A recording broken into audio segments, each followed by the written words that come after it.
Okay, good afternoon, everyone, each one of us. And of course, I think there are some following us online via Zoom. I saw Ibu Kanis there. Thank you very much for coming this afternoon, both offline and also following us online. Um, Today, we have special guests. Uh, I should call it Ibu Julia. Ibu Julie. Ibu Julie is much better. Yes, Ibu Julie. Um, the agenda for today's discussion. First will be a little brief opening remark from our rector. Is it okay? You don't. Okay. Then Then we will just go to the presentation by Ibu Julie. Then we will have a discussion. Well, there are always two ways discussion.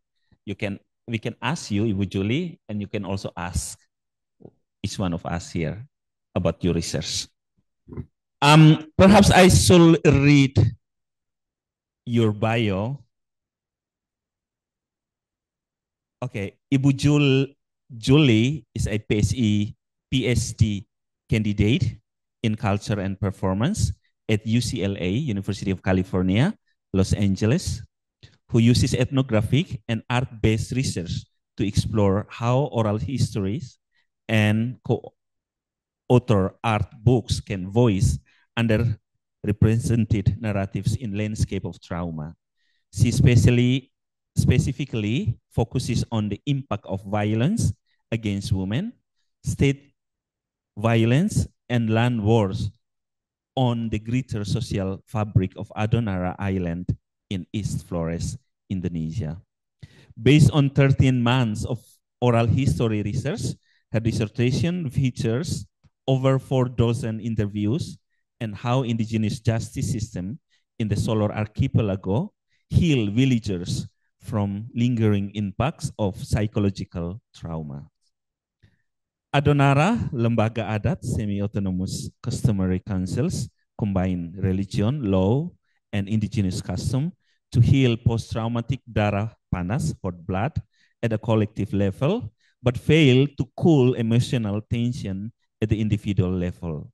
Her training in religious studies, creative writing, and visual art prompts her to explore co-author mixed media storytelling as a means for transitioning local, geographically situated knowledge system across time. Wow. Okay, maybe a little introduction from me. There is an English phrase saying blood is thicker than water, which means the bond or the connection we share with family is stronger than any other bond or connection. In the local context, family is not only a nuclear family, but the whole extended family and relatives, even ethnic, or even the whole village here in Flores, for example. Yes, we live surrounded by waters. Indonesia is an archipelago. Our province is an archipelagic province. And in the past, Flores, Solor, Adonara, Lembata used to be called Kepulauan Solor. Yes, but still blood is thicker than water. In Lama Holot context, I think we've been familiar with the tension and violence, centuries and centuries, decades and decades, years and years.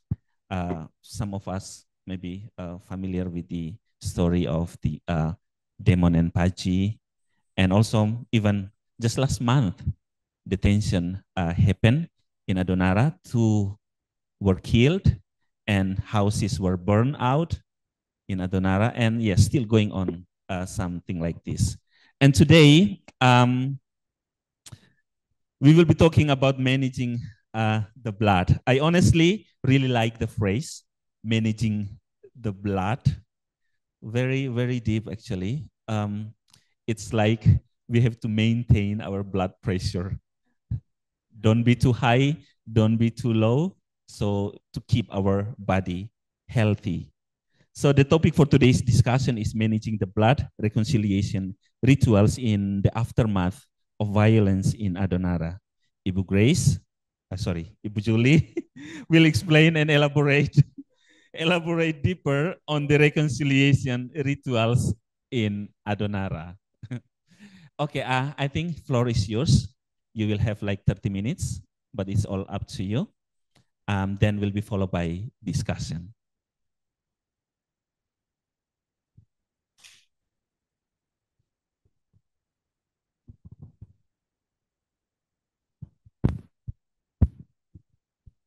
Thank you. Hello, everyone. Thank you for that introduction. So, as Pater Lawrence mentioned, my name is Julie Gaynes. I am a PhD candidate at UCLA in California, and I'm very happy to be here today. If at any point I'm speaking too quickly, or if you have a question, please raise your hand and let me know.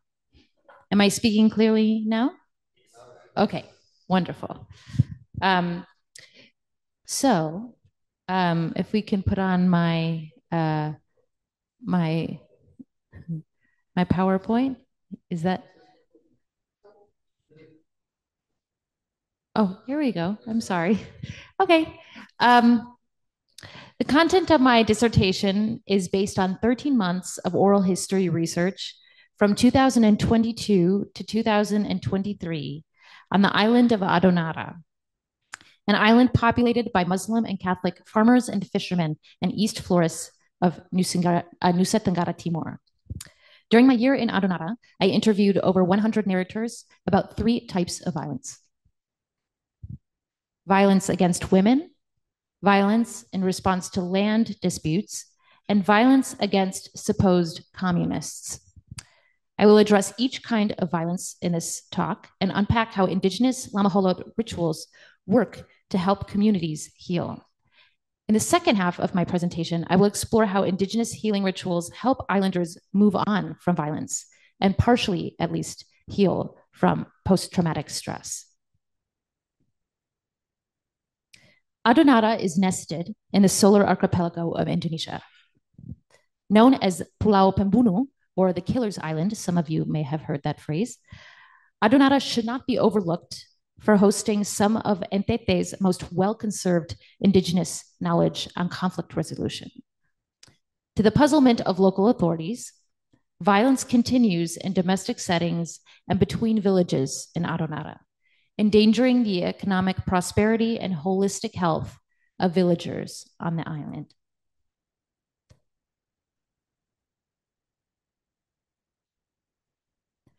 Adonara, the etymology of Adonara, adok, nara can mean, adok you can see means to invite or agitate in Lamholot language.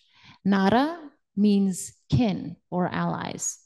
So one version of the etymology of Adonara is people who adok agitate people to come to war. The other interpretation I've heard, you see over here, is Ado Pehan and Nara.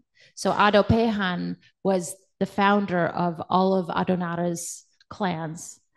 Dan Nara. Nara, again, just means kin. It can mean fellow clans. It can mean fellow villagers. It really just means sekutu, or allies. So the other definition is Ado Pehan dan Nara. So Ado Pehan works together with his Nara.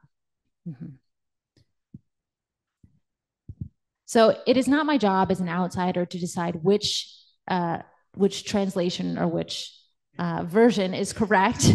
Actually, I would say I have seen visions of both, and I have researched versions of both. But I will say I have seen much more examples of the second, people working together in Adonara, than I have seen examples of violence. In the Lamaholot region of East Indonesia, harm against others results, here you see people dancing tari hedung, or conserving the tradition of war dance. And then on the right, you see an example of how people in Adonara come together, thick and thin, in mourning and also in joyful activities.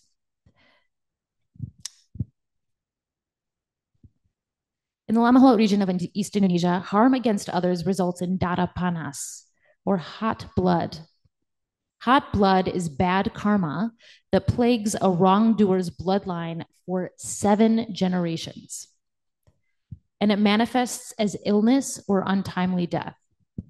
For this reason, Adonara Islanders do not kill someone, hit someone, get somebody pregnant, say something bad without thinking about how they or their coming generations might be harmed by bad karma. To cool hot blood and remove a curse from a family bloodline, spirit mediums known as akamua, or shamans, must mendinginkan, or cool hot blood through a wide range of rituals specific to each transgression.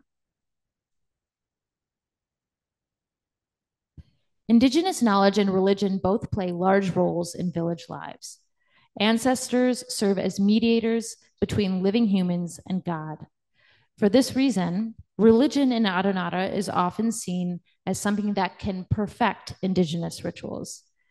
So often islanders will go through with their customary rituals, and then they will perhaps confess them to a priest or a imam, and that will be seen as a way to perfect them in the eyes of God. So for this reason, religion and indigenous religion and Christianity and Islam are seen to work hand in hand. Yet Adonara Islanders say they are more afraid of hukum adat, or indigenous religion, than imported religion. Both Muslim and Catholic doctrine guarantee punishment for sin, but hukum adat, or la maholok conceptions of karma, is much more efficient in determining justice. Religious doctrine teaches that people suffer wrongdoing in the afterlife, in hell. In other words, a purely religious person might never change his or her behavior because they trust they will not experience punishment until they die.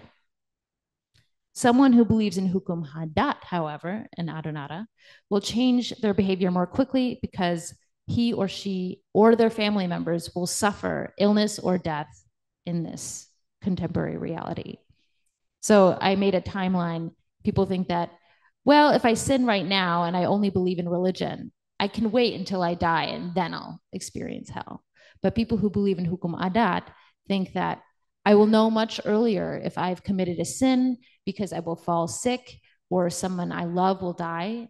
And then I need to only then will I need to change my behavior. Am I speaking too fast? Okay.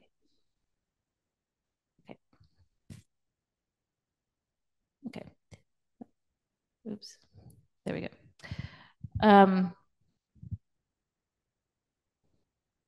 While focusing largely on the assets of Adonara's restorative justice system, I will also take stock of its few, if significant, weaknesses.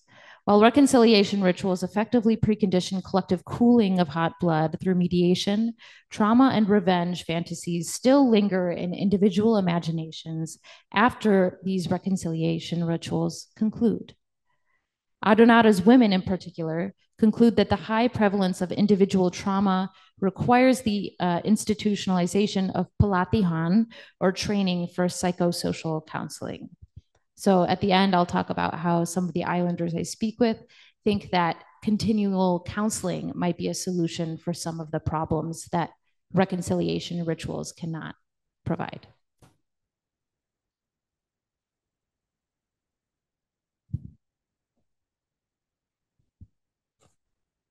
Women and men have vastly segregated roles in Adonara, and reconciliation rituals, even if they involve women, are facilitated exclusively by men. Transgressions against women on the island of Adonara include sexual harassment, coercion, abuse, and abandonment. Most of the Lamaholo reconciliation rituals for gender-based offenses are only for sexual transgressions that impact a family's good name. I will briefly describe 5 rituals used in the aftermath of gender-based violence. Okay. So I'll be talking about these rituals and the aftermath of violence against women. Blewelin, or in some areas they call it Leilin, Molote Belagan, Pawiliro, Hoi Kenongat, and Bohok Wewere. Those of you who are from Adonara or understand Lamaholo language, I am sorry for butchering my pronunciation.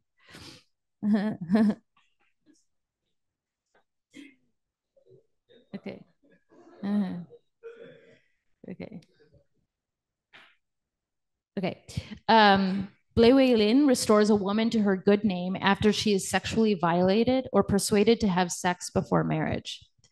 Blei or lei in Lamaholot means denda or debt.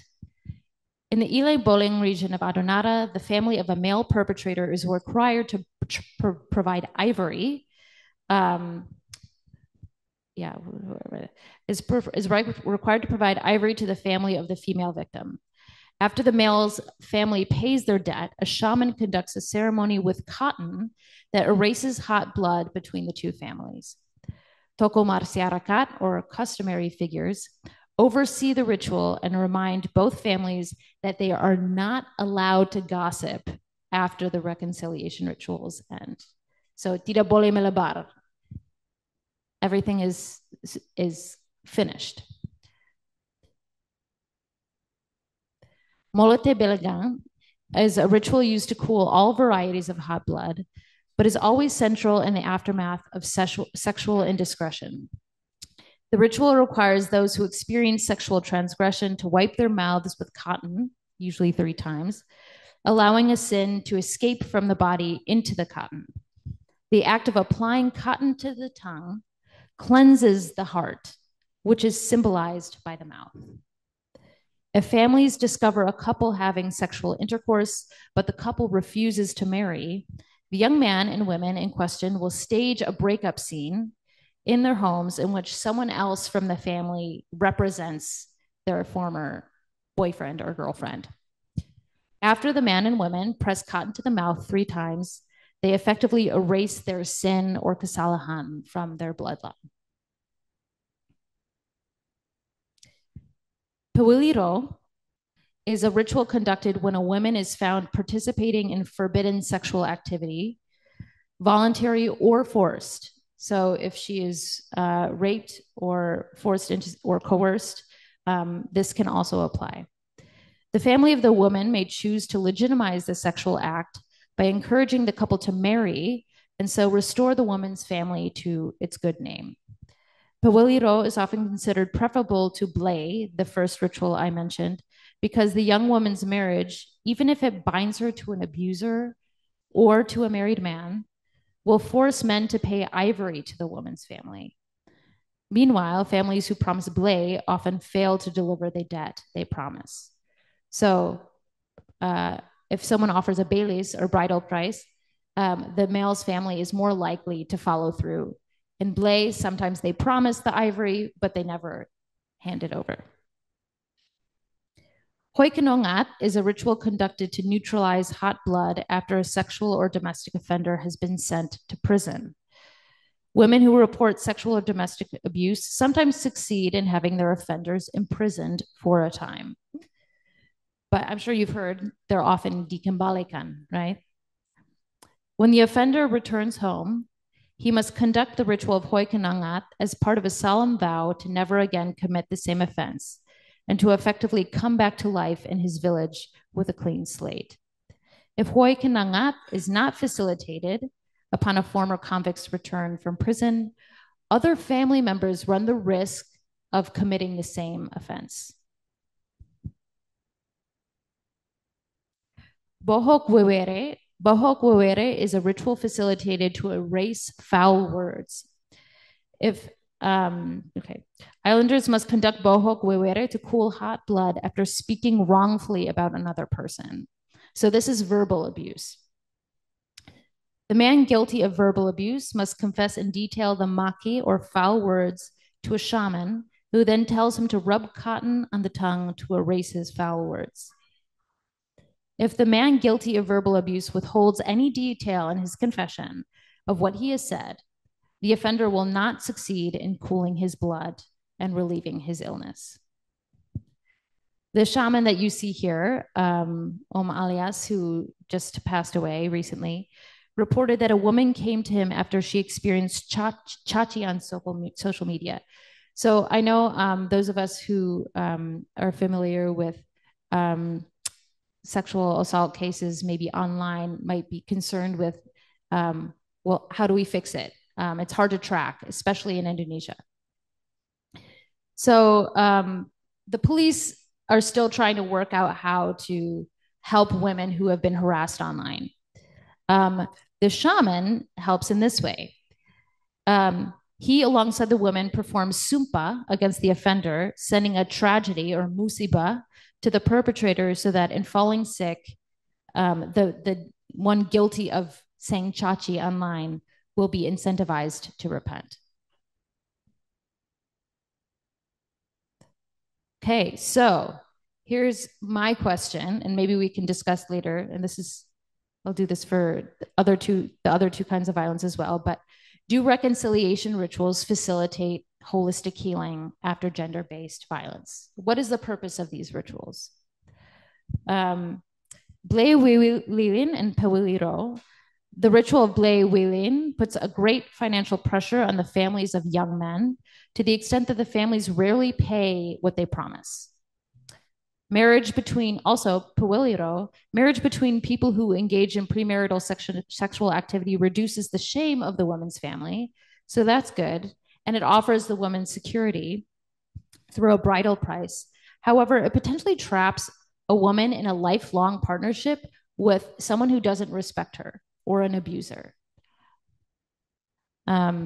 So if she is forced to marry a married man, she will become a istri kedua, but as tradition says in Adonara, if a woman is married, especially if she has a child, she can't pursue another husband unless she leaves all of her assets behind. So the family gains something, but the woman herself loses. Molote Belagan, I consider this a great ritual. It places minimal financial stress on families and also relieves families from the fear of being targeted by gossip. So this rule of refusing for people to talk about what had just happened, I think is useful.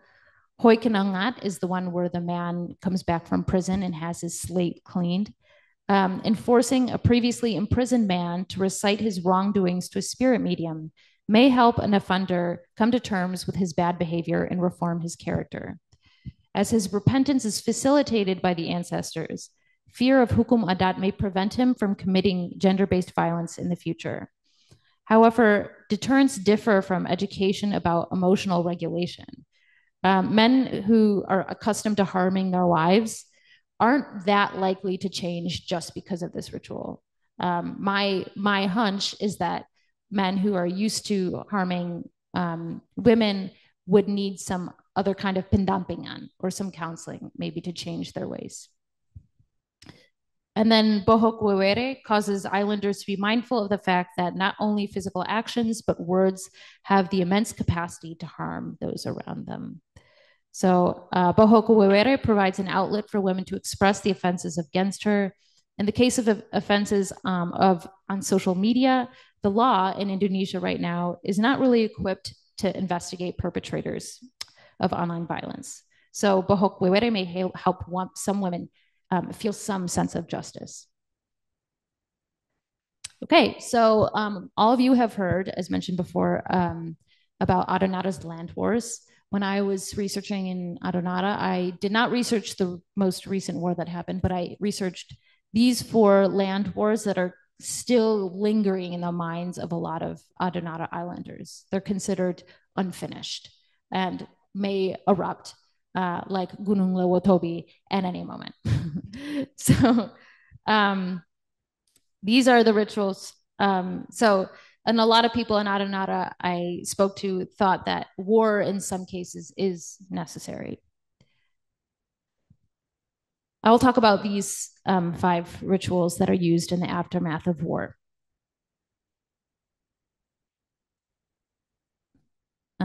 The first,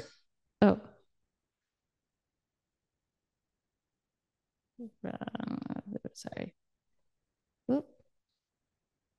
It looks like I didn't have the Odok May, so I'll just talk about Odok May. The first, Odok May removes moral culpability from an assassin after that assassin commits murder under orders of someone else. So Odok means to push. May is dara, is blood. In Lamaholo tradition, the assassin is called a deket.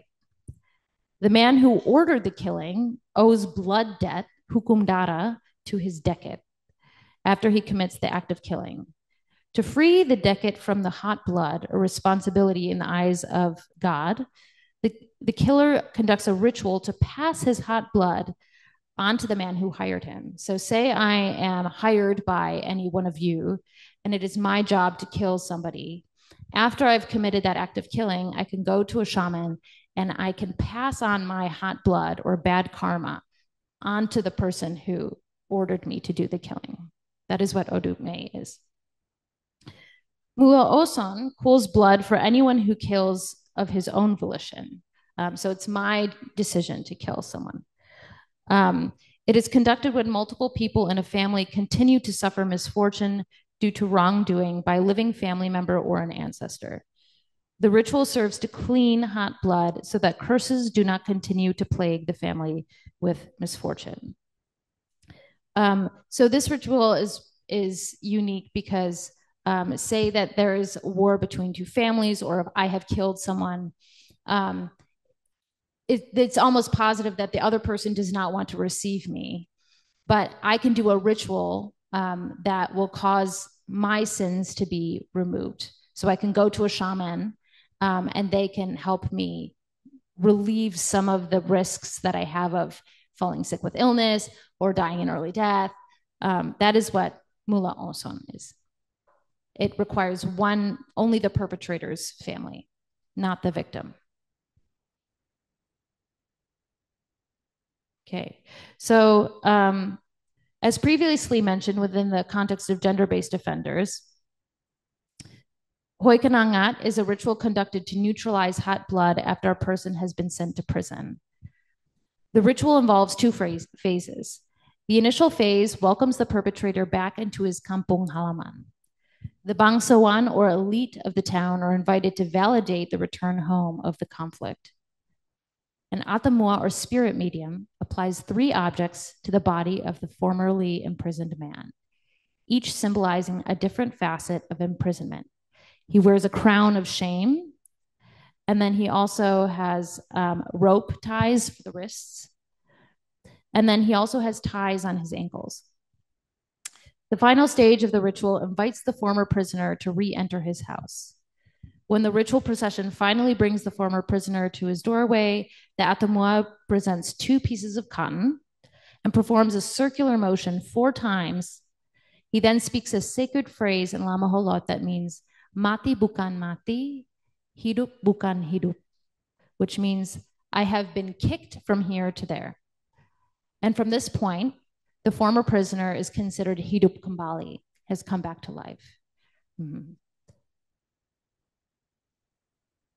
So Tua, Wua, and Hodolima are the 2 rituals. Well, they're the same ritual, but they have different terms in different parts of Adonara. And this is the ritual that is most waited for on Adonara Island. This ritual brings both the victim's family and the perpetrator's family together. So they involve one party to acknowledge itself as a wrongdoer and appeal to the forgiveness of the other party. Within the ritual, a leiraran, a person who walks between, stages a back and forth between the wrongdoer and the victim, in which the victim at first refuses reconciliation and then finally agrees to accept the apology of their aggressor. Key in this ritual is gelumanu koten, or the exchange of chicken heads. Tuawua or Hodolima can occur between families and also between two warring villages. So the villages that happened between the villages that I researched, all of those villages are awaiting either Tuawua or Hodolima.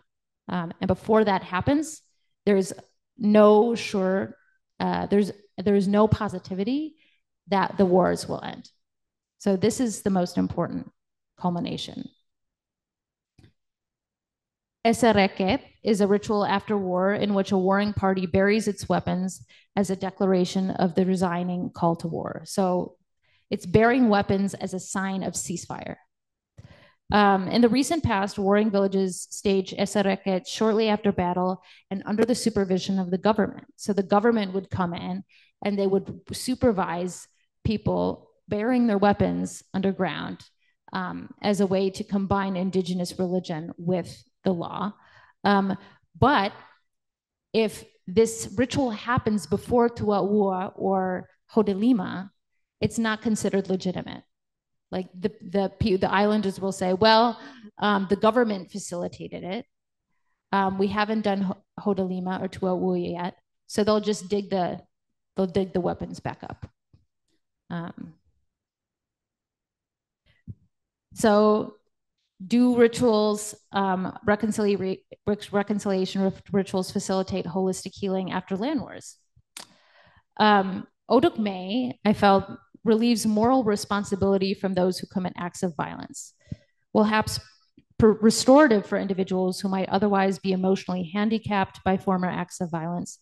Oduk May has the caveat of increasing the likelihood that islanders will agree to future acts of killing. Oduk May's positive asset is acknowledging how power structures play into the questions of responsibility for acts of violence. So if I feel like I have a ritual that allows me to get out of any moral responsibility, it's quite easy for me to agree to the same thing again, because the moral responsibility is always on the person on top. So I feel like, sure, I can say yes, and then I'll just do a ritual to pass on my bad karma to the other person. Mula Oson reduces revenge dreams and somewhat mitigates the fear of untimely death, but it may wrongly deceive families into thinking they don't need to atone or make peace with the victims' families. So if it just stays within one side, the families might not try to achieve Tua'ua or Hodelima, which is where the real peace happens. Hoikanongat, where a prisoner comes home, might help a prisoner mobilize himself, but the rituals in Hoikanongat kind of portray the former prisoner as a valiant survivor of the colonizer's prison. And so everybody spoke to on Adonara nobody's afraid of going to prison. No one wants to go to prison, but historically, a lot of the warriors who went to prison came back as heroes. So it's not like in the United States where people are stigmatized for going to prison. In fact, in Adonara, it's the opposite. Yeah. Tua'uma is the ultimate reconciliation ritual in that it unites both victims and perpetrators in recognizing one narrative. One or both sides acknowledges their wrongdoing. So here, gengsi, you can throw it out the window. This is where people finally say, okay, I was wrong. I'm sorry. And so finally we can have peace. Esereket offers visual indicators of ceasefire, but sometimes it's, as I mentioned, it's a mere placeholder. Especially if it's facilitated by the government, it doesn't always mean peace. Okay, so 1966, the communist cleansings reached all parts of Indonesia, as we know, including the island of Adonara. Hundreds of people in Adonara died in the aftermath of the communist cleansing of 1966, 33 people from the town of Wetihama, and hundreds from the Muslim fishing town of Lamahala. When I asked the island's elderly population what recent periods of violence caused them the most distress, they told me it was not all of the island's wars, but actually the 1966 state-sanctioned killing of communists. The killing, unlike war etiquette, fell outside all conceptions of indigenous justice. Even though the violence was orchestrated by orang luar, islanders involved in the killing often used indigenous rituals to help prevent blood from following them for generations. So even that if it was ordered by people from outside, they still had to use indigenous rituals to cleanse themselves of the hot blood. So Odukme, this again is the pushing of the blood onto the person responsible for ordering the killing. After hundreds of Adonara's supposed communists were rounded up and killed in 1966, islanders involved in the executions consulted local spirit mediums or atamua to facilitate Odukme so they could pass on their blood to military personnel most responsible. Since it was the government and military who ordered the mass killings of islanders suspected as communists, the government came to unknowingly shoulder all the hot blood sent to them by Adonara's executioners.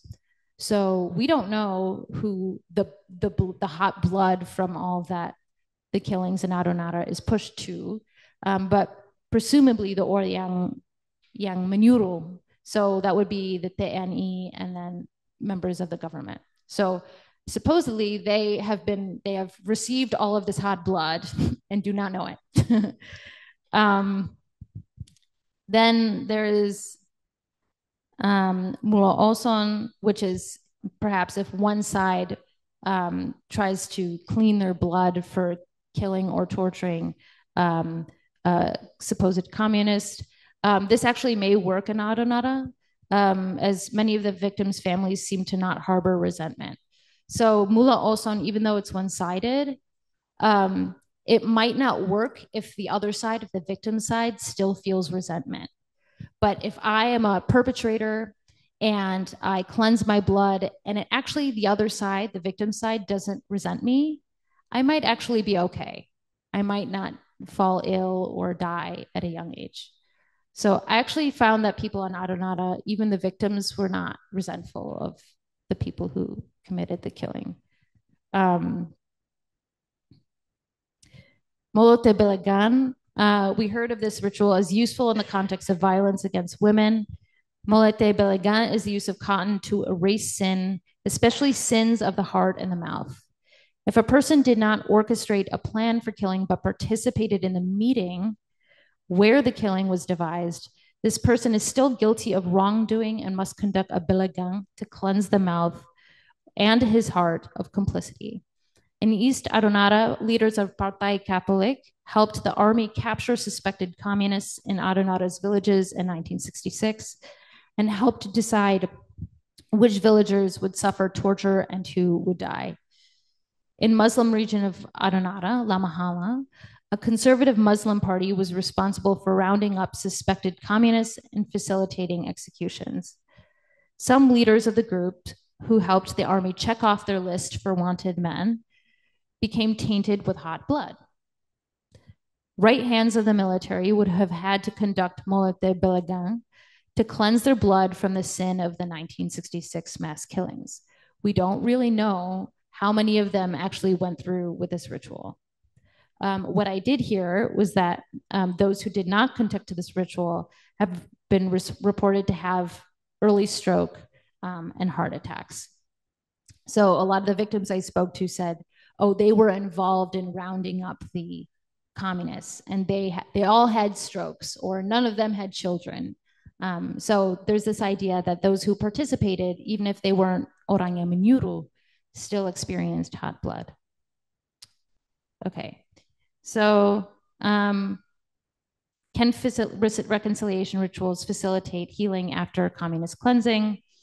Odukme reduces perceived agency among local assassins of state-induced mass violence. Assuming islanders conduct Odukme to pass on their hot blood to the government, this ritual might help islanders legitimize future acts of state violence if it ever occurs. So if we think that we can just pass on our hot blood to whoever orders us to do it, there is more of a likelihood that if the state orders us to do something like this again, why not? there's not really there's not an incentivizing structure within the Odugme that there. I spoke to a man in a village who didn't kill anyone, but he joined in the rombongan who got on the trucks to execute. And I asked him why he went, and he said, like, yeah, ikut membenci saja, to join in hating. And so there's this idea that, like, if there's nothing to disincentivize us to kill, in fact, if we can enact violence and get away with it, will we do it again? I don't know. But Odugme offers a jalan for forgiveness without accountability. And Moate Belagan would help an island leader acknowledge their agency in enabling state-induced violence. However, especially as this ritual is quite easy to facilitate, acknowledgement of complicity does not guarantee the island leaders would act differently if they were ordered again to serve as the right hands of state-induced injustice. So the question I think we all have in state-induced violence is, like, never again. Will it happen again? So again, this ritual helps forgive people who are complicit in mass orchestrations of violence. And maybe that is good to have a ritual to forgive people in that context. But I would be interested in hearing your thoughts about whether you think that having rituals that forgive us for complicity makes us feel like it's more okay to just say yes to mass violence, is my question. So we mentioned that there are a lot of benefits to reconciliation rituals in Adonara. And then there are also some aspects of village life and trauma that some of these rituals cannot heal. So what are some solutions that locals have proposed to fill in those gaps? I've addressed key reconciliation rituals after violence in Adonara. Overemphasis on reconciliation, while perhaps setting a positive example of restorative justice, brings its caveats. Individuals at the margins of Lama Holot society, particularly women, still suffer physical and emotional harm after these rituals conclude. Women, Adonara's women suggest that an increase of Indigenous women trained in peer mental health counseling would facilitate psychosocial healing in the post-math of gender-based violence.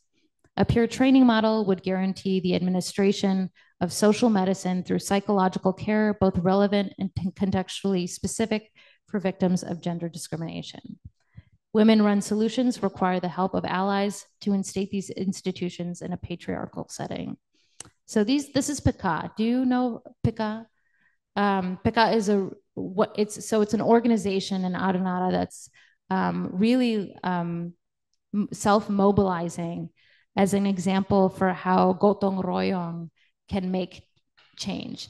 And it's started by women who are heads of household, because as I mentioned, a lot of women have been left behind by their husbands who went to do migrant labor or have found other wives.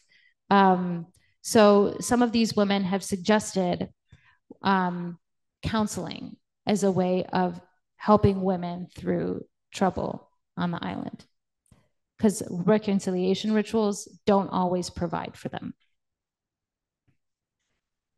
For land-based solutions, you see that there are some positive aspects that men see in war.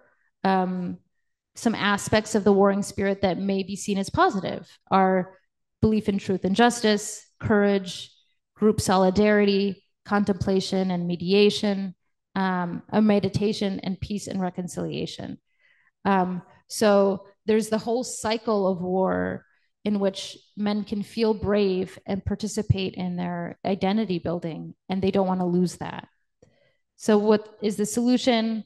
Some people have tried to devise other sorts of competitive activities to distract people who would otherwise engage in war. How do we get all of that angry energy out is the question, I suppose. This is Franz Kopong Medan. He's a professor of law in Kupang. And so he suggests the importance of incorporating sumpah or solemn vows into legal solutions. And then for the 1966, this is your president. Yeah. So, yeah. Forgive me for being so blunt, but Adonara's micro-meso institutions have failed to renounce Suharto era's official narrative surrounding the 1966 state massacres of communists. The Indonesian government should publish a denouncement of the false media narratives contributing to the violence of 1966. A new official narrative might incentivize pokok masalah in Adonara, or at least leaders most complicit in the orchestration of violence, to acknowledge their wrongs and think critically about whether or not island leaders should always follow the state and doing what it wants. And my question is, do you think Prabowo will support such a new narrative? So I don't know if I should be hopeful or not. So some questions I have for you are, A, do you find any of these pemulihan or reconciliation rituals resemble reconciliation rituals in your place of origin? And the other question is, I'm sorry, there's one and a one, that's my mistake. Despite not having much to offer by way of counseling, what psychological effect do you think these rituals have on individuals? Do you think they are effective at changing behaviors for the better? Okay, that is all. Thank you.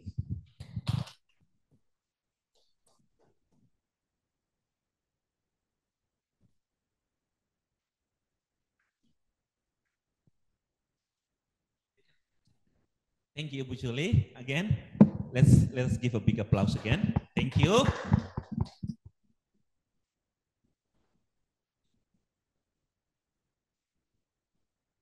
Wow, the presentation ends up with questions actually. Do you find any of these pemulihan rituals to resemble reconciliation rituals in your place of origin? And the second one, despite not having much to offer by way of counseling, what psychological effect do you think these rituals may have on individuals? And do you think they are effective at changing behaviors or not? Again, Ibu Julie, thank you very much for a very wonderful presentation. To be honest, I'm not familiar with Lama Holot context and Adonara, but I believe here we have Father Joseph, we have Vitus, and we have some others following us online.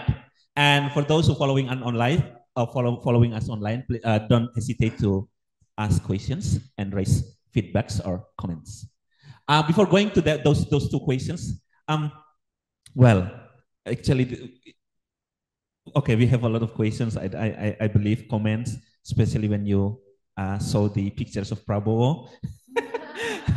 But I'm wondering, I'm asking first, I'm sorry. I'm wondering about the research environment. How did you end up in Adonara? Why Adonara? And why not, like many other researchers, why not Endelio? Why not Manggarai? Why not other Sika?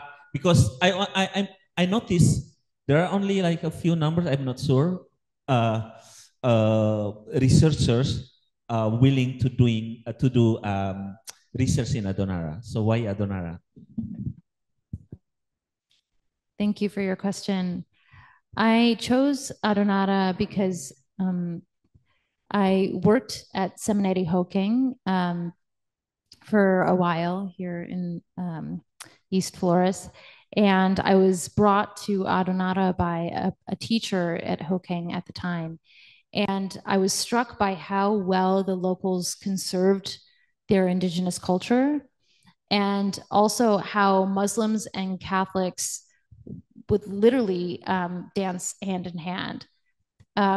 And they were united by an indigenous tradition that clearly was so strong that it created a kinship network that I had never seen before.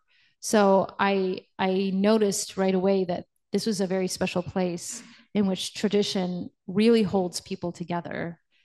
I worked formerly in Lambata with women healers. But then when I worked with a pembimbing or an advisor who specialized in 1965, I shifted also to Adonara because I knew that there had been hundreds of people who were killed on that island. And so I thought it would be an interesting place to go because Adonara is also very remote. So my question sometimes is like, okay, maybe in in Leo or in Manggarai, we know in Ende, there was more print media, there were more missionaries, people from outside coming in, maybe talking more about what's going on in Jakarta, more people with radios. But here in Adonara, it's like, how does information even get there in 1966? Like, not many people even have TVs. So how does fear spread from Jakarta all the way to Adonara? And why? Who's in control? Yeah. Well, thank you very much.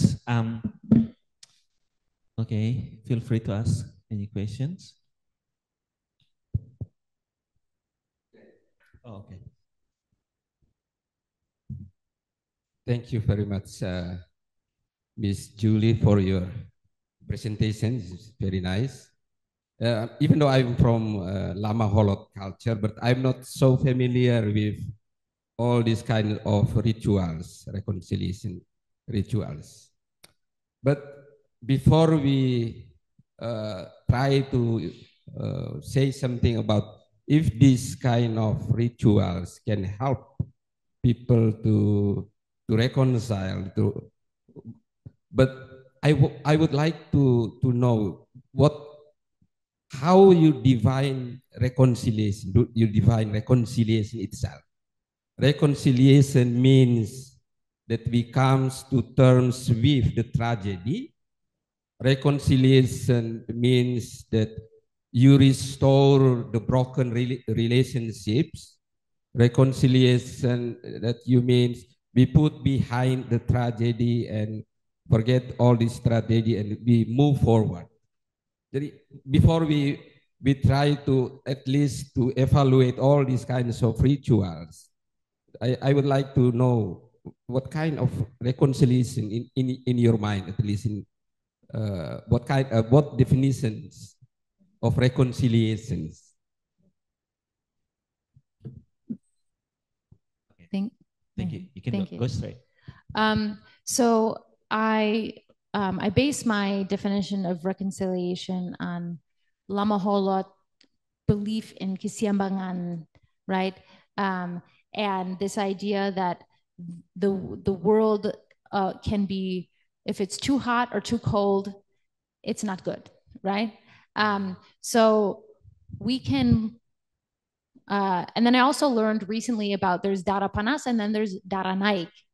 So if there's something that still makes our dara naik, that means that there's still no reconciliation. But at least in Lama Holot culture, I'm just going based on what dara panas is, which is anything that causes like bad karma. And the reconciliation rituals are supposed to reverse that bad karma. But tidak tentu, that does not mean that the emotion is reconciled.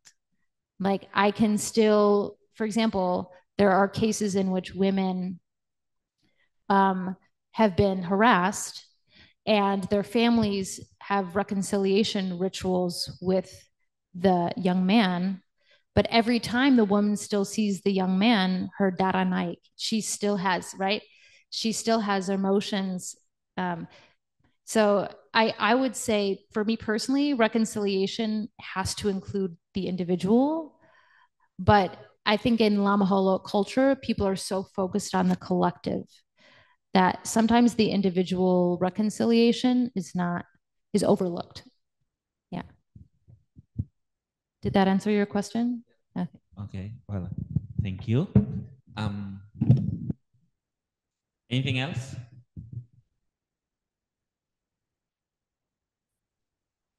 Okay. John Mai, do you have any questions? Or Falfenahak? Thank you, Kak. Okay, John. Can you hear my voice, please? Yes, yes, yes. Okay, my question is, thank you so much for your presentation. Great presentation for me. I've been to Adonara just once, then I asked many people about Adok and Nara. As you mentioned earlier in your presentation, I think I agree with that.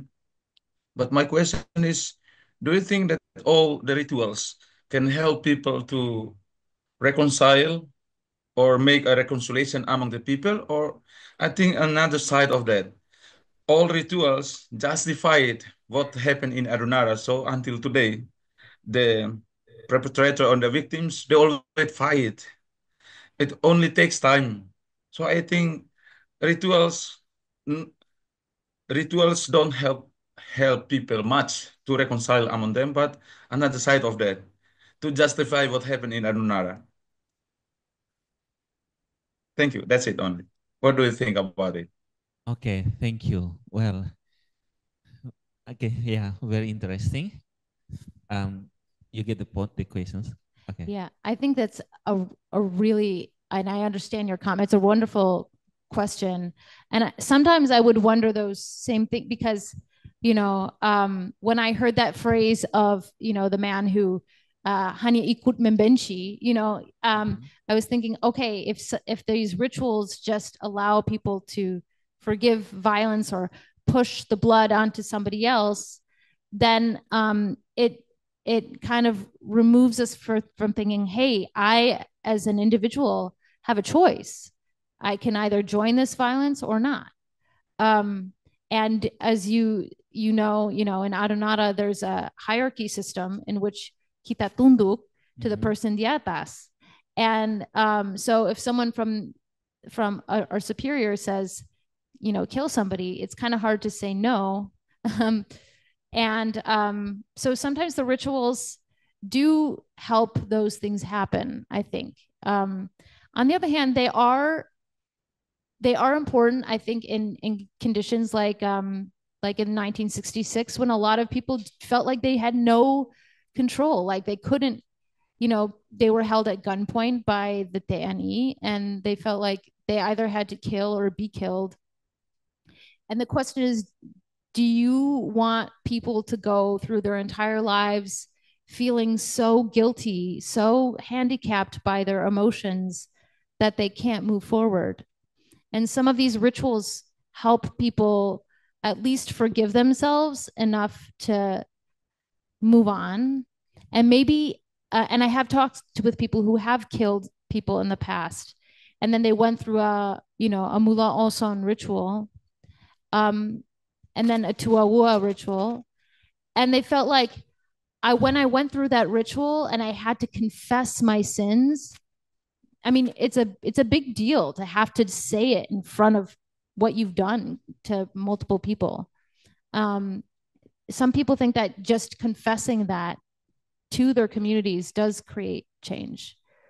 So I wish I could answer that, but I do think that if we compare it to the United States, I think it's in some ways like the United States is the other extreme. The United States does not have a ritual for welcoming people who have been imprisoned back into the country. In the United States, if people go to prison, they come out, they can't get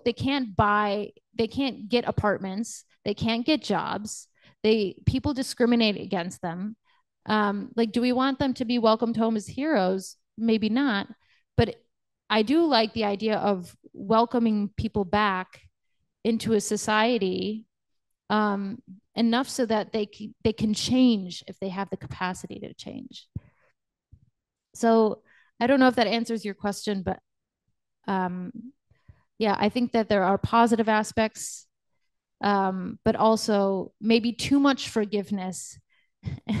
Too much forgiveness maybe is not good. Maybe that's the question.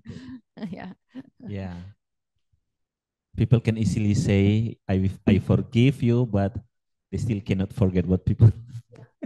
did to him or to her. Okay, John Mai. Thank you. Okay, then. Yeah, I agree with that. But yeah, we just reconciliation. It's hard. We can talk about reconciliation, but that's the way. But it doesn't mean that 100% we will reconcile among people in Adonara. Thank you. Thank you, John Mai. Thank you very much. Okay, we still have another question from the online chat. From Sister Herlina. The question is, how will you integrate the meaning of reconciliation with the teachings of these two religions, Muslims and Catholic? You mentioned several times about this religion. How you integrate the meaning of reconciliation with these two religions, Muslim and also Catholic. Thank you for your question. Well, I mentioned in the beginning that religion or religious clergy are seen to perfect what's already been done by shamans or atamua. I think that some integration there's this idea of sin, right? And also historically in Lama Holo culture, there's been this idea of sin, right? If you sin against another person, you don't only go to hell, but you get mysterious illness, you get hit by a sepeda motor, you fall down from a tree, or your wife can also get killed or injured. So it almost like makes religious teachings more terrifying. Like the idea of sin becomes that much more important when you have this culture, because you feel like not only is God watching you, but your ancestors are watching you, your friends' ancestors are watching you. If you sin, you are going to be in big trouble, unless you go to a shaman or an atamua. And in that case, like religion, I grew up Catholic. You can go to a priest and you can confess your sin, but nobody knows about it. And so some people will change after they confess, but some people may not. But if there's social pressure to change, then maybe we will change. And a lot of these reconciliation rituals put more pressure, give more social pressure to change after somebody sins, arguably, than religion. Because whole families witness people talk about what they've done to people. I mean, that must, I don't know if it's mamalukan or something, but it does, I'm sure it does have some sort of psychological impact. So I think what I've noticed though in Adonara is that probably there's some frustration with all of these reconciliation rituals because priests especially have tried to help villagers for years and years to stop having wars, and it keeps going. So keeps on going. Yeah. I'm not really sure about the Muslim side. I don't know. I will say though, this was one powerful thing about when I was in Lamahala, or I was in Wotan, I'm sorry, I was with families of one of the families who is the son of the leading communist on the island. And he still feels like he can still eat and drink with some of the people who were involved in the rounding up of communists, because religion helps him feel like we're all God's children. So sometimes it helps, depending on if people are more aligned with religion or more aligned with hukum adat. Sometimes the trust in religion will help people overlook all the past conflicts. I have seen that happen. Yeah. Okay. Thank you. Is there anyone? Oh, okay. From Ibu Kanis. Oh, this is still a question. Okay. Theodorus Sulon Suban. You can ask question, please.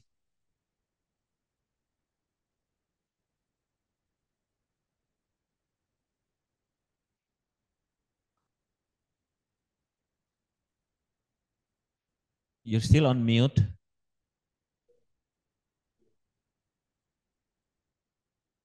Okay, then we will go back to Theodorus next.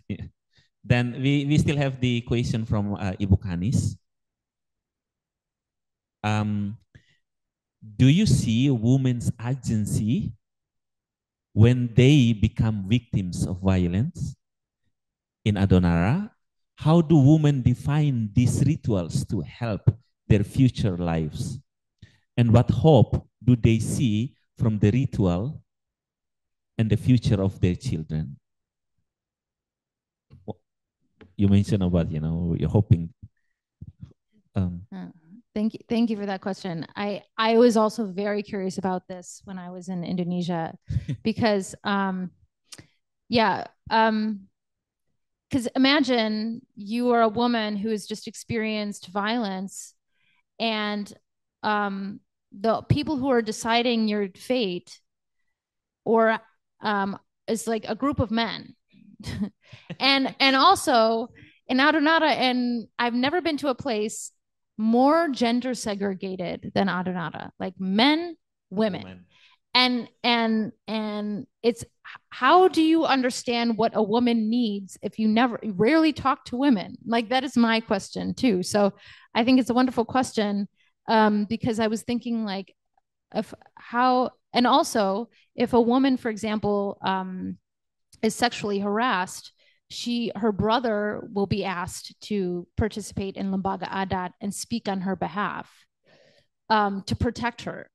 So she doesn't really get to give her testimony in these Lembaga Adat. She has to trust that her brother will know what is right for her. And so a lot of times women, the individual needs of women go overlooked entirely in these reconciliation rituals. I spoke to one man who felt like he had to leave his school because one girl was sexually assaulted. Her family's reconciled with the aggressor, and the young man was still allowed to go to school at the same school as the girl who he assaulted. Imagine having to see your aggressor every day. And not only that, but the other students felt unsafe. So this is an example in which a reconciliation resolved the issue with two families, but masih darah naik, though. It's like there's still that, there's not a resolution. So I don't think, when I talk to women, especially PK, the women heads of household, they say, no, reconciliation rituals don't really help us, especially if it's only run by men. Now, they said it would be different maybe if, okay, Lembaga Adat has to be men. Fine. What if we instated another Lembaga Adat that is only women? And then, so that when something happens to a woman, the men who run the Lembaga Adat consult the women about what to do, because they trust the women as more understanding of a woman's needs. So that is what they envision. They think, what can we do? Can we create women's support groups that the male Lembaga Adat can consult when they decide the future of women, so that it's not just men deciding everything? Because that women right now in Adonara say there's no justice for women because women don't have a place to speak.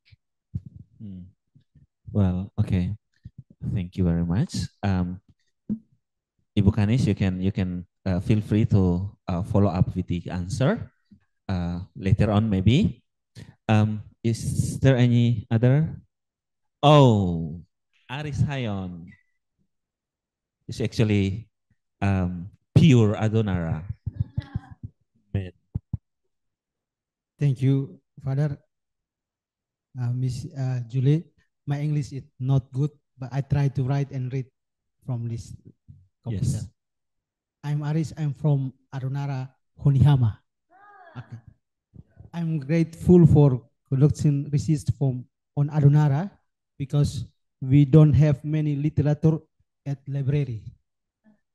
I was born and raised with many rituals from birth to death. If these rituals are properly carried out, daily life will become an peaceful. If these receipts and can be published and distributed to school in Adonara, I think it will be very beneficial. Thank you. Well, yeah. Thank you. So do you think that you will end up with publication in the future? So the local people can use as source in the future, because this is very interesting topic about the reconciliation. Because I haven't really noticed that in other part of Flores that some researchers really focus on ritual of reconciliation. Maybe in other parts of Flores we don't really have, like in Adonara. Yeah. Thank you for your question, and thank you for your comment. For my master's thesis, I made a comic. So like I also menggambar. So I made a buku komik lah, tapi non-fiksi, that is more, and I think is more enjoyable to read. And then there's also a version in Indonesian. So I do hope to make a comic or a book that is nice to read for my collaborators in Indonesia. So people don't like to read dissertations, right? Right? Sangat membosankan, ya. Siapakah mau baca itu, kan? Yes. But my plan is, yes, after I finish my dissertation, is to create a book that later can be used from people in Adonara. But actually also Michael Boro, do you know Michael Boro? There's an anthropologist in Witihama, and he lives in Oringbele, and no, he lives in Oringbele. STK Catholic. He's the head of the STK Catholic, and but he's written many books. The issue is that he writes wonderful anthropology. He writes wonderful anthropology, but I tried to give or lend his book to my neighbor in Witihama. I said, look at this wonderful book that your neighbor just wrote. And he read it a few pages and he said, I can't read it. It's too, maybe he said too thick, or he said membosankan, but it's not boring. It was just, not everybody likes to read academic literature. So my goal is to write something that is maybe more enjoyable to read. Is that what you would like? Yes. Okay. Thank you. I will try to work on that. Thank you. Okay. Well, thank you very much. Okay. Uskono, please.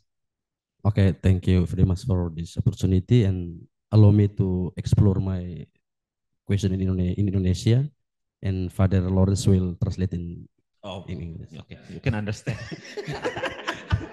Go ahead. Oke, baik. Setiap daerah di NTT itu selalu memiliki warisan untuk bisa selesaikan konflik berbasis kearifan lokal, termasuk di Adonara.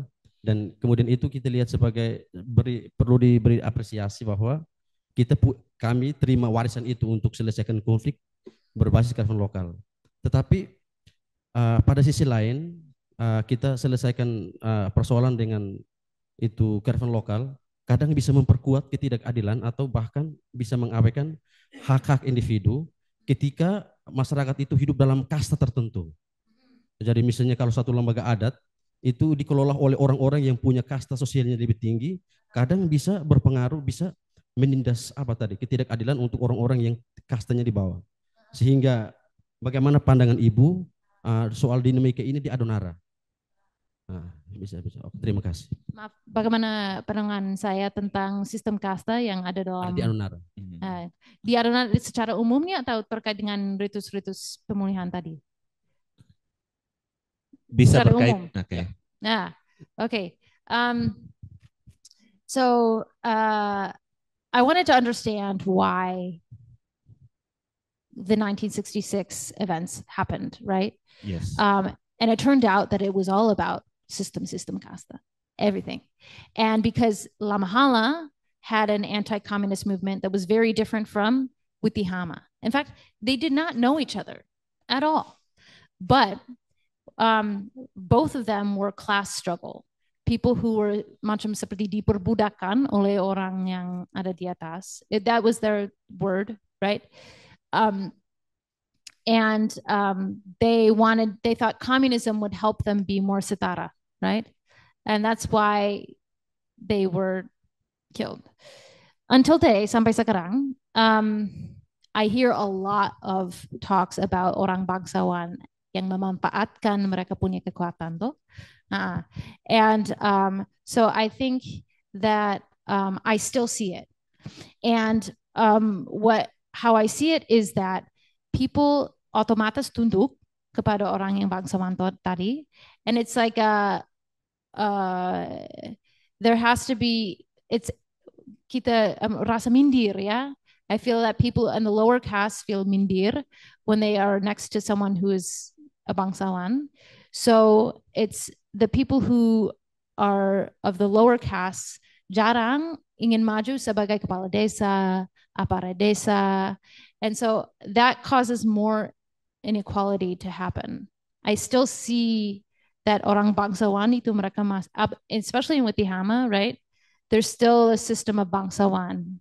And also like in Honihama, yeah, like there's a kakak adik, they call it. I spoke at a church with the guy who runs the church in Honihama, and he said, so he works in Wataona or Oringbele, but he's from Witihama.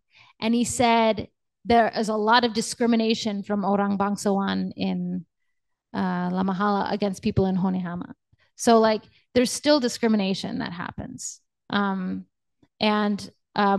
Michael Boro, who's the anthropolog, he said in his book he wants to propose that sebaiknya orang bangsawan tidak maju sebagai kepala desa lagi. And it's better that we invite people from the lower classes to maju. Does that answer your question? Or kind of? Yeah. Yeah. But I think that seharusnya kan ada there are three pillars. There's religion, there's adat, then there's pemerintah. So I think that in adat, yeah, there has always been a system bangsawan. And religion, you know, you have the clergy, they come in. But in the pemerintah, siapa saja boleh maju. And I think that is where people from the lower classes can like have a lot of potential to make the society more equal. What do you think? Bagaimana? Okay, yeah. Well, very interesting. Because people from the lower from the lower level of the society, we don't have resources because the election is all about money, and the poor people will never make it. Yeah, those are from the high rank from the society, they have all the resources. Yeah, they have money and they will always the winner.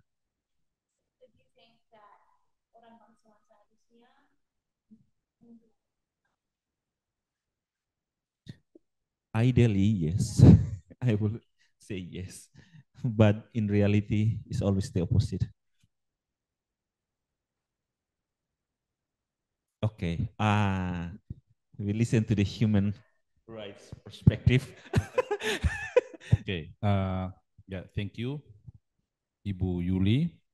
At your presentation, you posed the question if there were a kind of reconciliation rituals in our culture or in another culture. Yes, there are or there is, and all rituals are based on patriarchy culture. It means there is no equality, yeah, between women and men, and we try, or yeah, the civil society tries to challenge this kind of worldview by practicing, for example, human rights idea or gender equality. Do you see that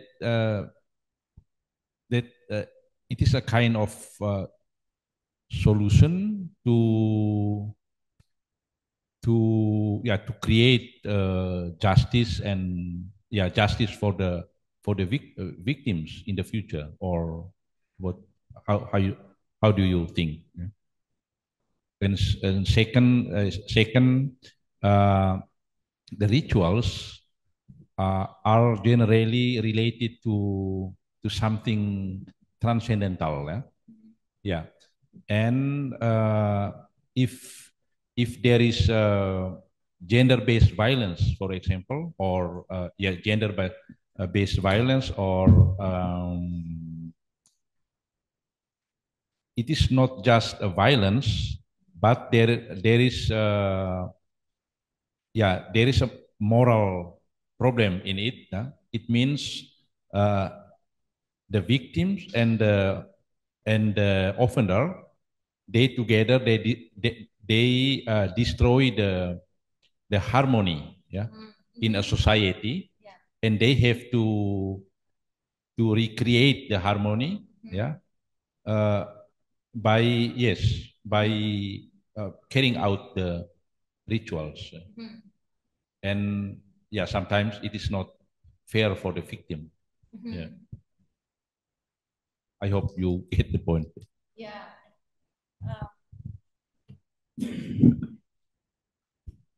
So the second is more of a comment that, like, sometimes, they try to reconcile things without understanding the larger, like the larger impacts in the community. Is that what you're saying?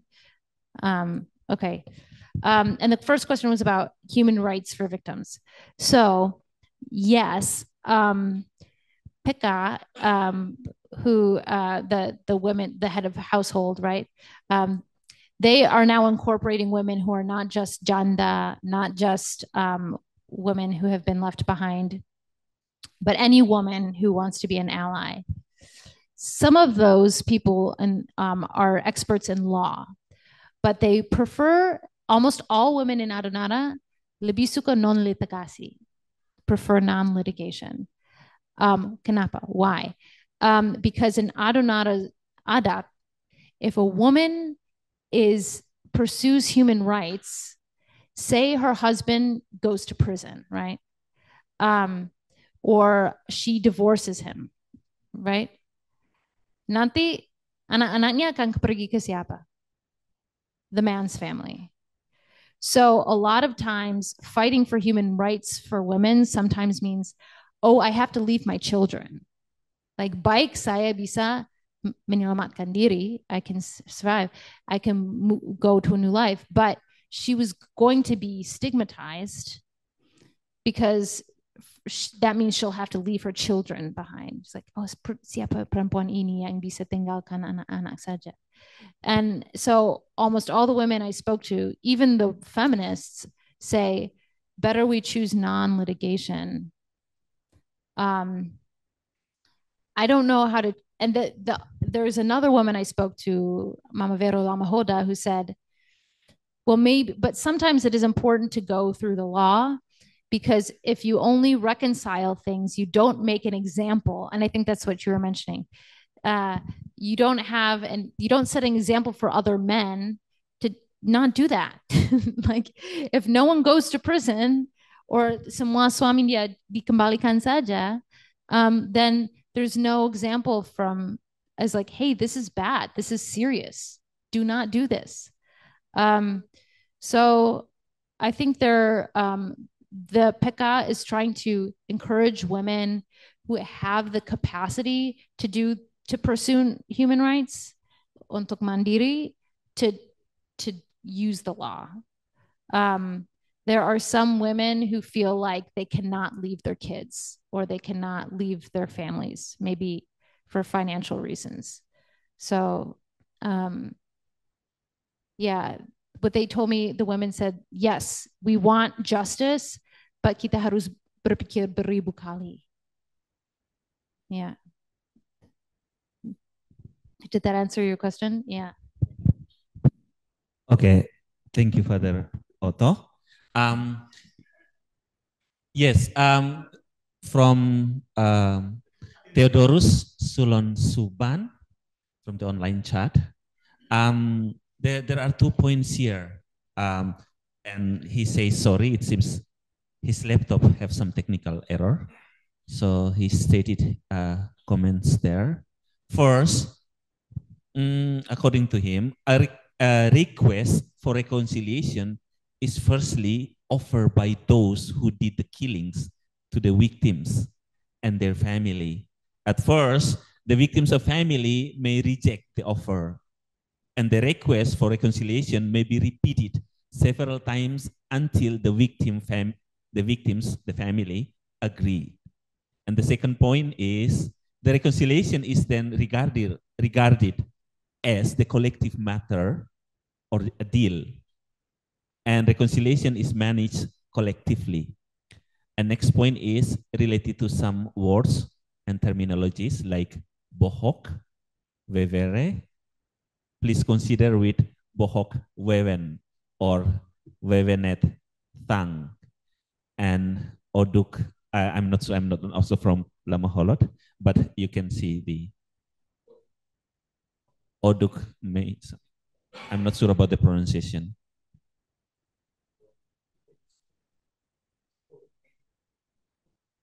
Fetus, you can say something. You can read the last word, the last sentence.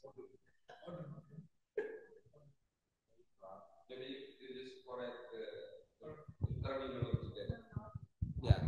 Oduk or Odun. This is from Theodoros. Yeah. Theodoros. Yeah.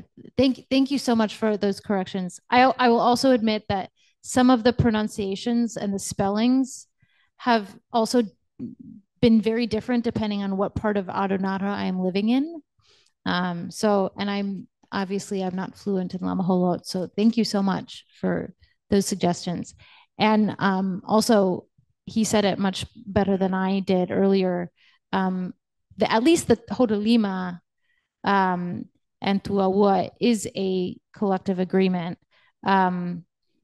because it requires, like, some people will, a victim of a tragedy might not want to eat and drink together with their perpetrator, right?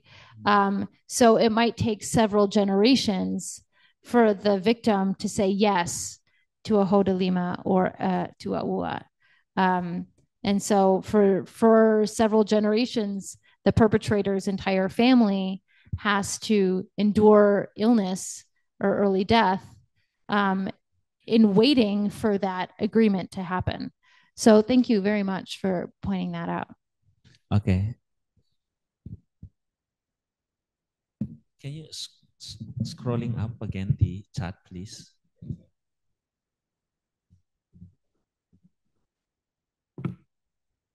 Okay. The statement is a request for reconciliation is firstly offered by those who did the killings to the victims and their families. And at first, the victims of families may reject the offer, and the request for reconciliation may be repeated several times until the victim family agree. Is there a practice like that in there? Oh, yes. Thank you. That is part of the Tuaua and then also the Hodolima practice. There's a person called a Lerara, or a person who walks between. So first, the victim has to agree to the ritual, right? I have to agree to want to do this ritual with you. Once I agree, even in the actual ritual, the perpetrator will be in one house or one place, and then the victim's family will be in another place. And the Lerara will conduct part of the ritual in which they have to go back and forth 3 times. So first, they go to the perpetrator's house, and the perpetrator has to invite the victim's family, like, to reconcile. First time, they will say no. It goes back to the perpetrator's house. They say no. The second time, they go back to the victim's house, and they say, we still would like to reconcile with you. And then the victim's family will say, we'll think about it. They go back to the perpetrator's house, and they give them the news. The perpetrator asks the third time. Finally, the victim's family agrees, says, okay, we will do it. And of course, at this point, they're already in the middle of the ritual. They already know that the victim's family will say yes. But I think what's really beautiful about this reconciliation ritual is that it stages, like, it gives a space for acknowledgement that the victims have gone through so much that they don't want to automatically say yes. So there's a really beautiful poetry there, I think, also a call and response of the perpetrator really having to make an effort to earn forgiveness from the victim. So I really appreciate, Theodorus, you mentioning that aspect of it, because the perpetrator really has to make themselves vulnerable in order to heal from the bad karma. Well, thank you very much, Ibu Julie, and also, of course, Theodorus. Thank you for very good feedback. Well, I'm still wondering about the rituals of the reconciliation in Adonara. Let's say, for example, in Leo, because I'm from Leo. I noticed there's one time when I was little in primary school, elementary school. There was a abuse. A man with a little girl, and actually it was a sexual abuse. Then what happened? The reconciliation. It became a big tension in the village. Then there was a call from the family of the victims, and they reported to those people who are in charge of the customary law. And then they call a meeting, and in the meeting there's a lot of discussion, and at the end ended up with the man had to pay some big compensation, like I don't know how much it was during the time, million money, and also buffalo, and also 6 or 8 pigs. Yeah, and I don't see in your presentation, is it also involves like giving goods? You saw the pictures of ivory there on money from the offenders to the victims. Is there a practice there in Adonara or no? I'm not sure. Yes, there is. I guess technically the debt, Welin, and maybe Theodorus you can correct my my pronunciation or spelling of it. But from my understanding, it does not only include ivory. And I understand that also, like, the Kepala Desa will work menghadirkan. They will bring together customary leaders to decide on what will be best for compensation, because it will depend on the woman. If the woman was, raped, was she just sexually assaulted? Was she, so if it's serious, of course, the family will be given more. I'm not sure. I haven't heard of money, but definitely like maybe more like livestock. And ivory is hard to come by. So I don't think that, at least in Witihama, they don't offer ivory. That's more in Ile Boleng. But even then they don't do the Blewelin with ivory anymore. But other offerings, yes, they do. Yeah. Okay. Well, Aris, you would like to say something? Give him the microphone, please. Thank you. One question. Did you find the reason why reconciliation rituals in Adonara always use blood. Thank you. The reason why reconciliation in Adonara always use blood. That's why we need to manage the blood. Oh, the metaphor of blood. The metaphor, yes. Because keturunan darah for people in Adonara is like the most important thing. So everything is from warisan. If I have a kelebihan as a person, that means it's dari turunan. Dari keturunan. So, and it's usually from the man's family. And so there's a managing of the blood because my sins are not only my sins. And that's the difference between religion and that. It's like my sins are not only my sins. My sins are the sins of me and everyone I'm blood related to. So if I sin that, or if like my father, he like he got another woman pregnant and they had an abortion, mungkin saya akan terkena because I am his blood relation. And so until I get married, then I don't become blood related anymore. But if I commit wrongdoing, it's like kalau kita mengurus darah, we have to think about 7 generations beneath us. So reconciliation rituals are not just about us. It's about healing ourselves so that the 7 generations beneath us don't also suffer. Yeah. Okay, thank you. There's a nice comment from Somi Kedan. I'm not sure P for pater or not. Somi Kedan. It's true, if a woman choose to go to the court for any abuse or violence, they will be in the local wards. Kenatu with their children. I'm not sure what is kenatu in Indonesia. Putus hubungan. Okay. Well, thank you for your comment.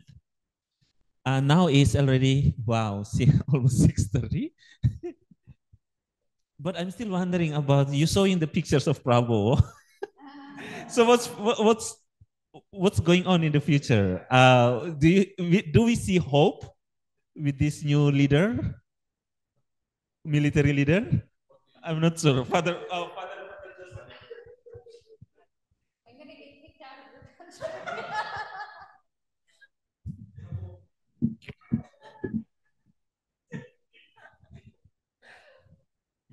Before it, I would like to comment on my observation. This is in the whole your presentation and sort of all the discussion. My question is the reconciliation issue you are talking about now. The reconciliation at the personal level or at the political level? It seems to me that you are talking reconciliation at the personal level, not a political level. Political level means that you involve as a community as a whole. When a tragedy happen and that tragedy affects the whole community as a whole, then people are divided because of the tragedy. Then we are talking about how to bring them together again after those tragedy. Then we are talking about reconciliation at the political level. But okay, in your research, it seems to me that you are dealing with those tragedy and how to reconcile with this tragedy at the personal level, because it involves victim and perpetrators, wrongdoers. How they are build restore the relationship between them. Okay. Now, but when you mention about the tragedy of 1965, 1966 killings, we are talking about reconciliation at the political level as a whole, because it involves governments, okay, and so on. So when you put our President Prabowo in that picture, the question is if is the presidency, is this government can bring help to bring people to reconcile with the 1965, 1966 tragedy or not. It seems to me that until now we people not yet, I mean not yet reconciling with those tragedy, because there is still division between people. There are victims, they claim themselves as victims, and also the other part is perpetrators. Yeah. So I'm not right now is working on a paper. I call it how to reconcile with the 1965, 1966 tragedy. How Indonesian people can reconcile with this tragedy, in the terms that how people can come to terms with the tragedy. Yeah, they understand the tragedy and let's say, okay, this is our past, and let us move forward and let's leave behind this tragedy, and let us move forward to build the nations. And in my thesis, in my article, the thesis that I would like to develop is that in this tragedy, in this case, we need to come to terms with the world. The world, in the sense that the world means Indonesia as a whole, how people see not victims, not perpetrators, but how people see the common world between them, how they build together the Indonesian in the future. This is my thesis. Then that's why I am wondering, when you mention about this tragedy in Adonara, do you think that this tragedy still divide people there, or people already people in Adonara have move on with the tragedy, or still divide people there? Or I guess after 60 years, there's a tragedy. I think people have already moved on with this tragedy. Or do you think that this tragedy still divide people in Adonara? Do you think? Well, the victims, a lot of the victims, at least from Witihama, still live in Wotan. They still live in a kind of a different area. And there is still some discrimination, but mostly not. No. So my concern, but people still live with the memory, right? An intergenerational memory. And their parents have had experiences of being tortured, you know, even though they did nothing. And so there is still the memory of, wow, the state orchestrated this and we have no control. And that is what's concerning for me. I would say, like, as an educator, I want anyone to feel empowered to think critically about, you know, what they're being ordered to do. I don't care if it's your state. I don't care if it's your, you know, someone in your village. If someone tells you to kill somebody, think about it. Like, that's all. So I think my concern in investigating this was, what is the power structure? What are the norms of obedience to also just like local leaders, tua adat, right? If the tuan adat says, do what the government says, it's going to happen again. So maybe this tragedy, people are not dealing as much with this anymore. But what I want is for, like, the narrative to, like, the government to say, hey, what we did was wrong. Sometimes the state is wrong. Just that, hey, we were wrong. And then so that the people can empower themselves to demo if they think they have to demo. That's it. The state to admit that, hey, sometimes I'm wrong. That's it. Yeah, that's true. When we talk about reconciliation at the political level, the requirements are the fact must be discovered. How many people were dead? Who are the perpetrators? Who killings? How many victims? Those facts must be revealed, discovered. That's the one of the requirements. And the second one is right now people are asking government, Jokowi, Prabowo, to acknowledge that we as a nation have did something wrong in the past. People are still requiring this kind of acknowledgement from the government. Before people say, okay, let us come to terms with the tragedy because it already happened so many years ago. Let us leave behind this tragedy. But people are required, but the fact must be revealed.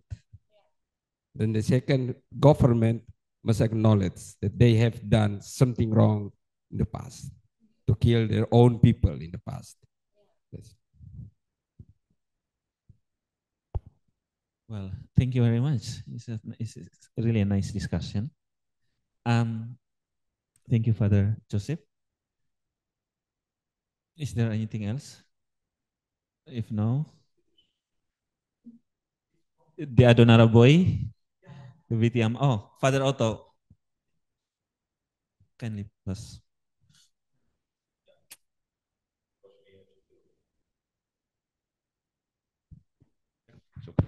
Yeah. Okay. Yeah, I think we have still time. Yeah. So I have two comments or two questions.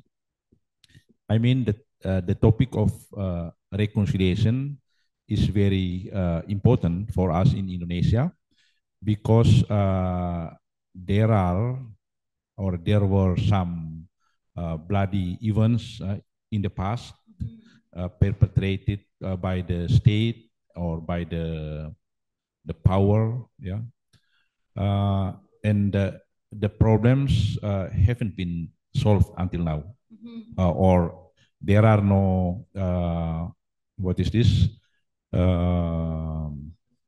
criminals, crimes against humanity or human rights problems in the past that have been solved. That is why I think this topic is very important. My question is, do you have some models in another part of the world that we can, what is this? We can take as example, how we can do the reconciliation in at the national level. Yeah, the first question. And the second question, could you relate your research with the scapegoat theory of René Girard? Yeah? René Girard said the people or the perpetrator have the tendency to blame other people or transcendental power if something wrong happened, something like that. Okay, that's all. Yeah. You got 2 points there. Are you asking if I saw evidence of the scapegoat theory in Yes. Adonara? I did see, so I'm not sure exactly in the context of 1966, but because, some of the proposed communists were, they were rabble rousers in a way, in that they think like they were trying to change adat in some ways. Like adat, they believed in adat, but they also wanted to change feudalism, right? And so they were really against feudalism, but people at the top of the hierarchy said, oh, they want to change adat. Like, oh, we need to repress them because they're trying to change everything we believe in, right? So there was some scapegoating in that. So people were afraid of like, oh, these communists are going to change adat. And in Adonara, like you can't change adat. Like hukum adat will get you if you melanggar. So I think there was some scapegoating in that. I think so. Also saying perpetrators blame if something. Do you mean the context of land wars as well, or for the scapegoat theory? The theory of land wars is that it's not as much about, honestly, it's not as much about blaming victims as much as logic. Logic in Adonara says that if a person dies, it is because they have committed a sin. Like if they are wrong. So say we have a perang tanding, right? Tidak ada dokumentasi, right? We don't know who is right. So we go to the government. Tidak ada orang yang punya bukti. No one has proof. The only people who know for sure are the ancestors. The ancestors cannot speak. The only way they can speak is through symbol. And the way that they speak is through illness and death.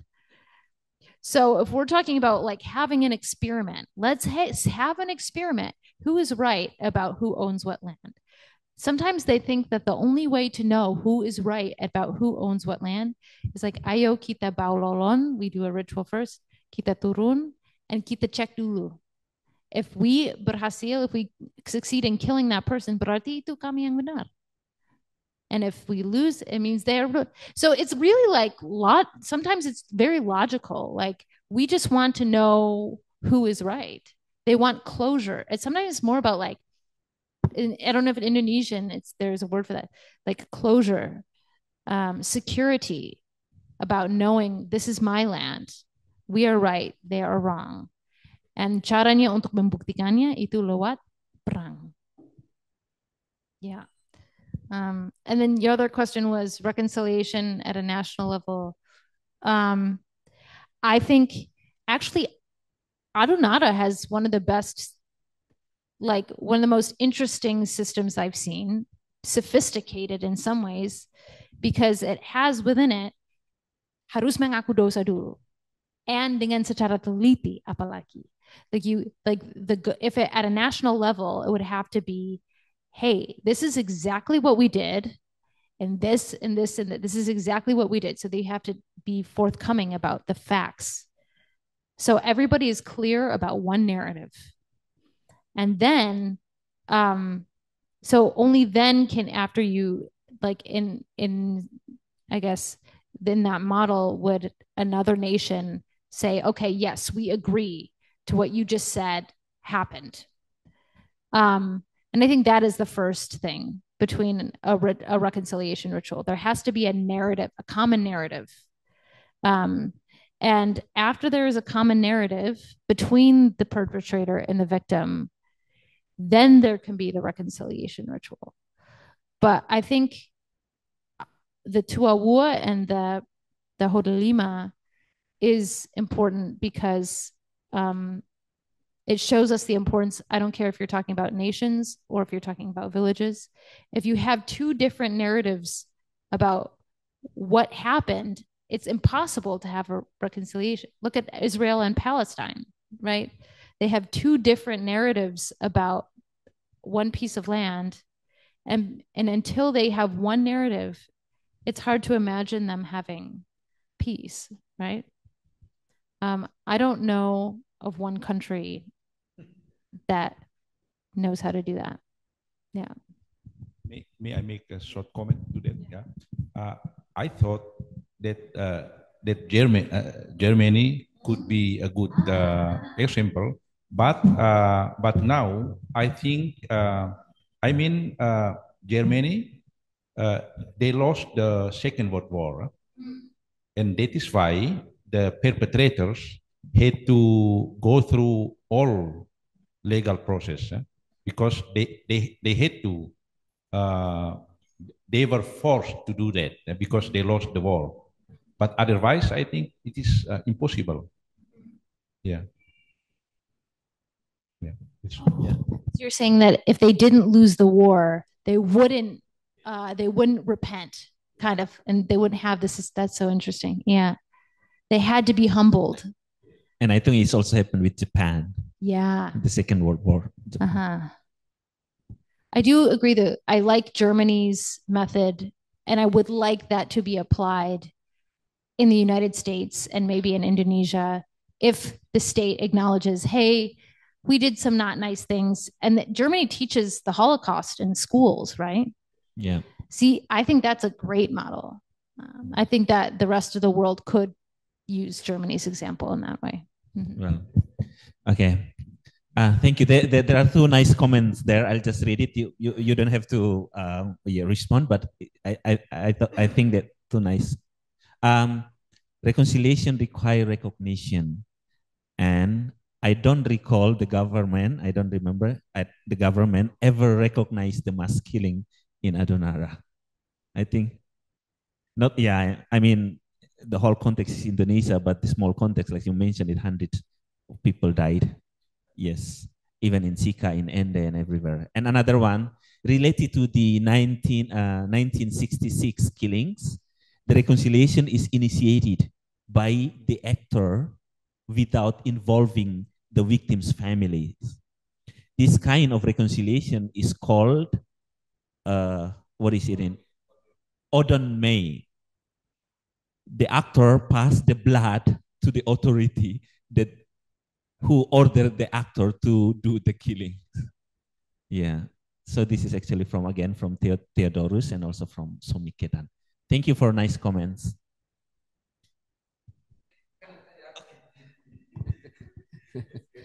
Because you mentioned about the importance of the narrative. We need to have one narrative to at least to bring reconciliation, to bring peace to those. If you, when you research, you try to find out all these kind of rituals in Adonara, reconciliation rituals. Do you find any opportunity, any chance, people of victims and perpetrators and come together and sit down and listen to each other, or not? Otherwise, this is one of the what to call this one that you need to criticize about this kind of rituals, because all these rituals do not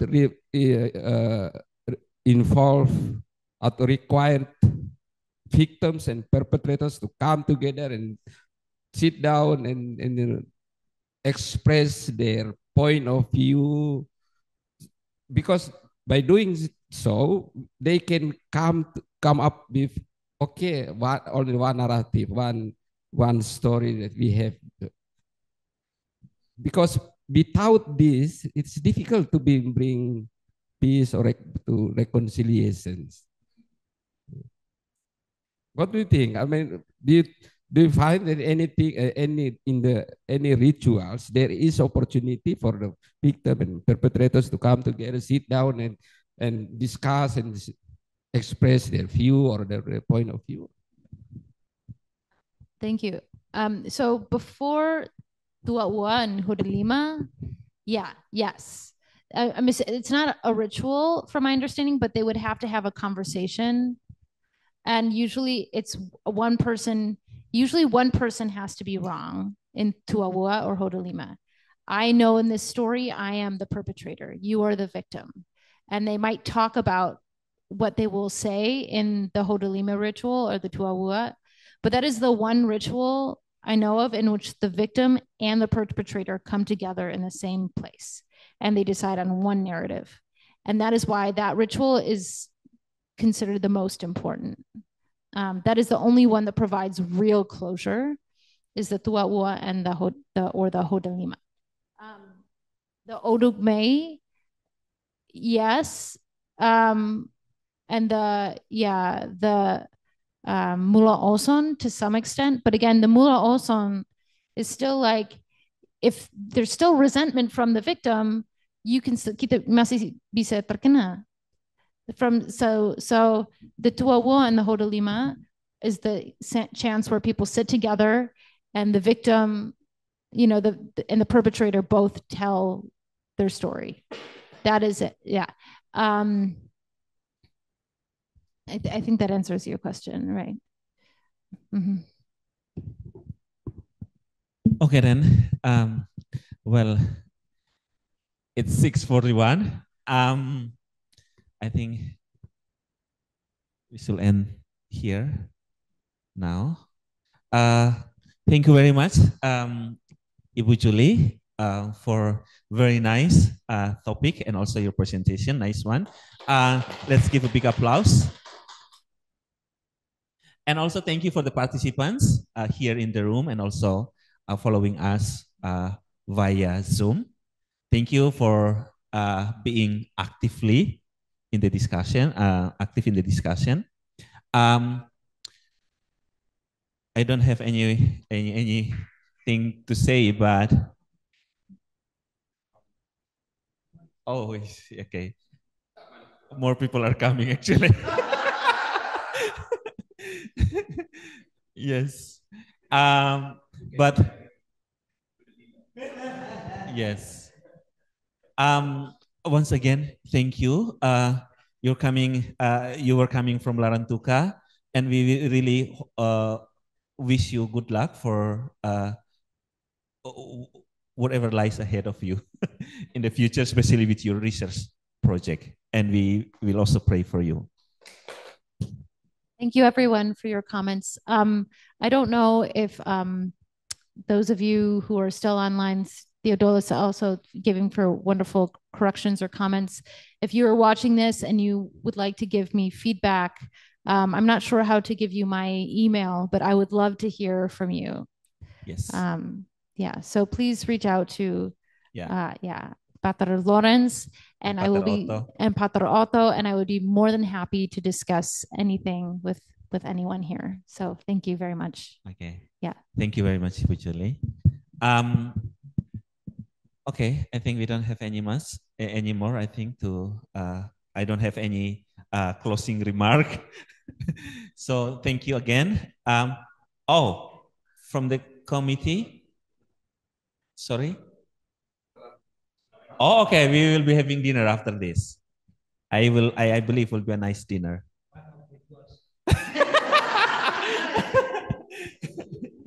Well, the school will prepare the certificate, an academic certificate, and we will send to you later on.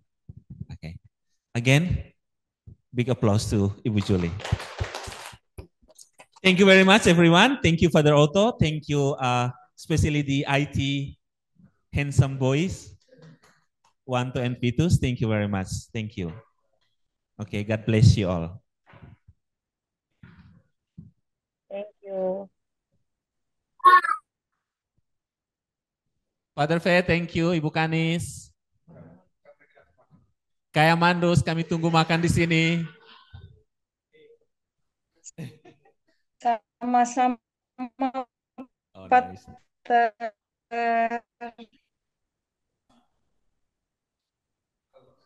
Oh,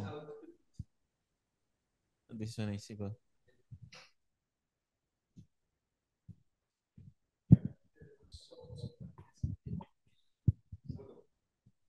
Let's have a group photo, please.